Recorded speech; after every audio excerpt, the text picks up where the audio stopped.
दुनिया की सबसे बड़ी टनल जो कि इंग्लैंड और फ्रांस के बीच बनाई गई है, इसे समुंदर के नीचे 50 किलोमीटर लंबी क्यों और कैसे बनाई गई? इस टनल को दुनिया का 8वां अजूबा भी कहा जाता है, क्योंकि इस टनल को बनाते समय इंजीनियर से जरा सी भी गलती हो जाती तो सारा समुद्री पानी नीचे चला आता और 13,000 वर्कर्स की लाशें तक नहीं मिलती। और इसे बनाने में इतनी बड़ी बड़ी मशीनें अंदर कैसे ले जाई गई और कितना खर्चा इस टनल को बनाने में हुआ था, आइए जानते हैं। 13,000 साल पहले आखिरी आइस एज खत्म होते समय यूरोप और इंग्लैंड को अलग कर दिया था। ये दोनों अलग हुए तो इनके बीच में इंग्लिश चैनल बन गया। इंग्लैंड और फ्रांस के बीच व्यापार होता रहे, इसके लिए इस जगह पर टनल बनाने का फैसला हुआ।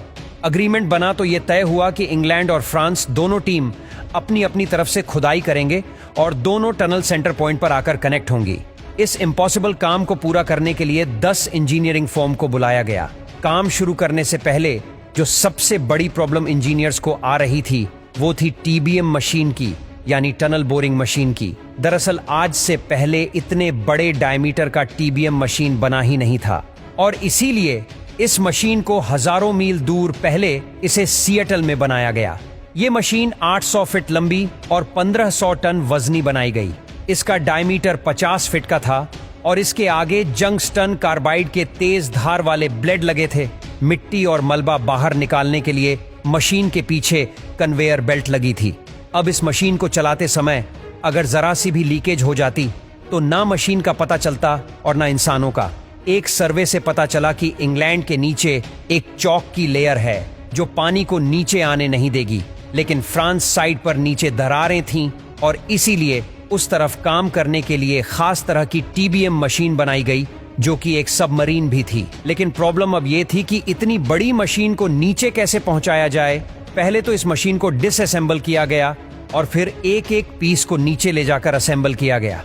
कई महीने तो इस काम में ही लग गए। तकरीबन 2 साल बाद दोनों टीबीएम मशीनें अपनी अपनी साइड से खुदाई करती है। टीबीएम मशीन जैसे जैसे बोरिंग करती है वैसे वैसे पीछे ढीली मिट्टी को सील करना बहुत जरूरी होता है ताकि लीकेज ना हो और कोई दुर्घटना का खतरा भी ना रहे।